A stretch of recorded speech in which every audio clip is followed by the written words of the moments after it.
Hey everyone, and welcome back to the channel. In today's video, we're going to be reviewing the Nothing Ear earbuds. And I've got a confession to make.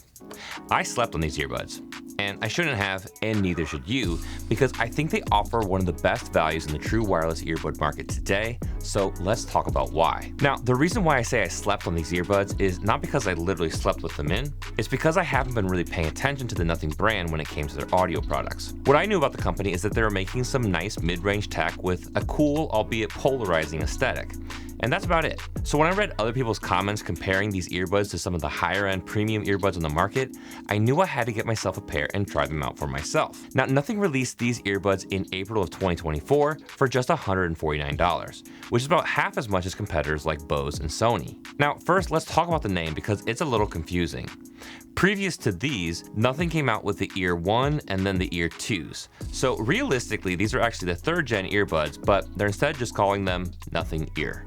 So yeah, clarifying that these are indeed the latest and greatest from the brand. Now on paper, the specs of these earbuds are quite impressive, utilizing Bluetooth 5.3, but supporting not just AAC and SBC, which are the most common codecs, but also LDAC and LHDC. The latter two both offer higher quality bit rates and lower latency, up to 24 bits and up to 192 kilohertz here, which again beats out other flagship models from competitors like Apple and Google.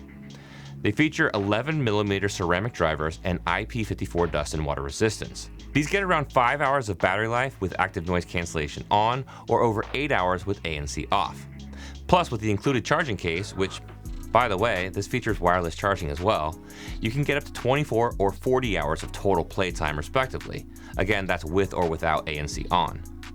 Now, this is one area where the competition has a bit of a leg up, offering longer battery life, but they're all pretty close. Regarding ANC, the results here are quite good. First of all, Nothing includes 3 different size ear tips in the box, so you can customize your fit. For me, the large ear tips worked best, and I was assured by the Nothing app's fit test that was indeed the case. Once you get that right, there are 3 levels of ANC you can select from, or you can choose adaptive and let the earbuds do their thing to respond to your environment. Nothing claims up to 45 decibels of noise reduction at their highest setting, and I found it to be quite good. These aren't the best I've ever tested, as that title still goes to the Bose Quiet Comfort Ultras, but they're a fair bit better than any other budget or mid-range earbuds I've ever used. In terms of transparency, that's another area where these earbuds do fall a bit short for me in comparison to the competition. The level of transparency, as in the volume of the outside world that the earbuds let in, is fixed, and you can't adjust it in the app.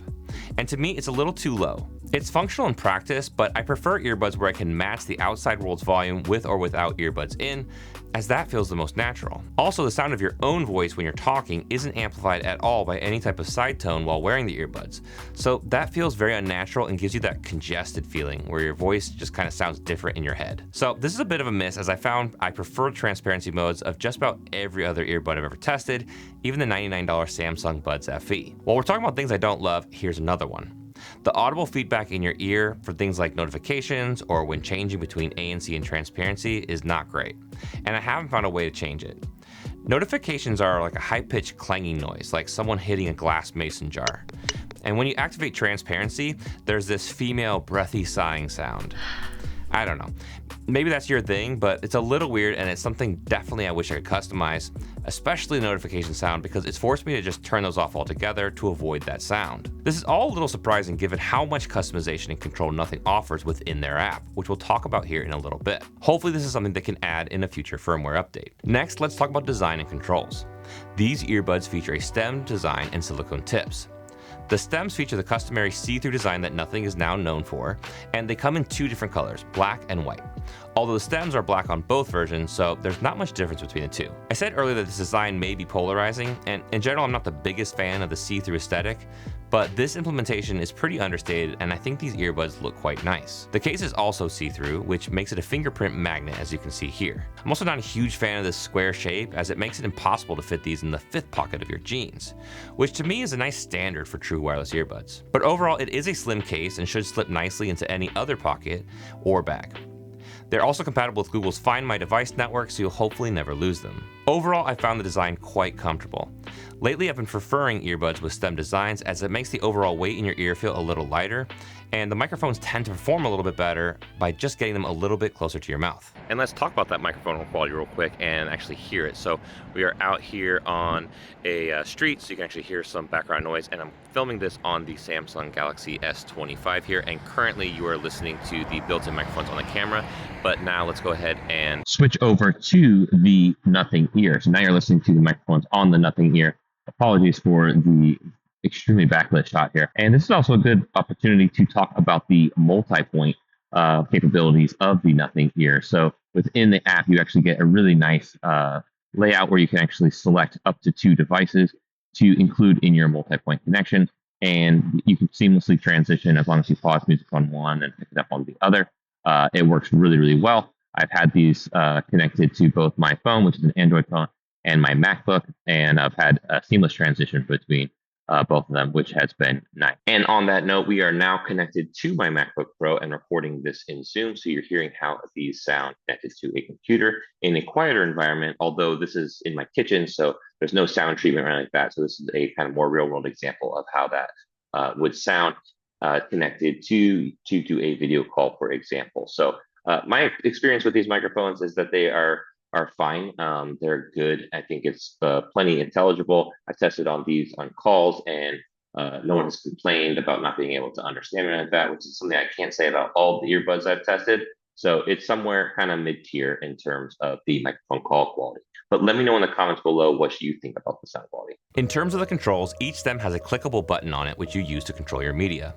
And like I said before, by utilizing the Nothing X app, you can really customize the controls to be just how you want them. The action for a single pinch on either side isn't customizable, so by default, it'll play or pause your media and either answer or hang up calls if your phone is ringing. But then you can set anything you want to the double pinch, triple pinch, pinch and hold, or the double pinch and hold gestures. And the left and right earbuds can be set up independently, offering a ton of customization. The only thing I don't like here is that there isn't an easy, intuitive way to control volume like you can on a lot of earbuds with like a swipe up or a swipe down on the stem or the earbud themselves. Instead, you have to program one of those combinations I just mentioned to do the volume changes, which none of them feel very natural, so for the most part, I've just been grabbing my phone to change volumes. And let's keep talking about the app for a bit, because overall, I think it's actually the best app I've ever used for any earbuds, particularly when it comes to the EQ settings. There is both a simple or advanced option here for the EQ. Simple gives you access to a 3-band EQ where you can make adjustments to bass, mid, and treble, or choose from 4 different presets. And I found the default balance tuning to be quite good on its own. But for those of you who love to tweak the sound profile for their earbuds, let me introduce you to the Advanced tab, where you can get access to an 8-band parametric EQ, where you can not only set the levels of certain frequencies, but you can also customize the frequencies themselves and the width or Q of the adjustments you're making. This is by far the most advanced custom EQ settings I've ever seen on a native app like this, which again is an amazing win for knob tweakers like me. That said, I actually skipped the advanced EQ once I found the personal sound profile. When you enable this option, the app takes you through a hearing test where you're tasked with identifying beeping sounds at different frequencies for each ear independently. Once you complete that test, you're shown the results of your hearing test, and Nothing automatically creates a custom sound profile to fill in the gaps in your hearing where that test is identified. You can see here on my hearing test that the sound profile for me is boosting most of the high frequencies a decent amount to account for the hearing loss that I have in that range. This chart actually maps up pretty well with the hearing test I got from an actual audiologist not that long ago, who identified I have some hereditary hearing loss that I was actually born with. Toggling my personal sound profile on and off is like taking a blanket off these earbuds. All of a sudden, everything comes to life in a really nice way.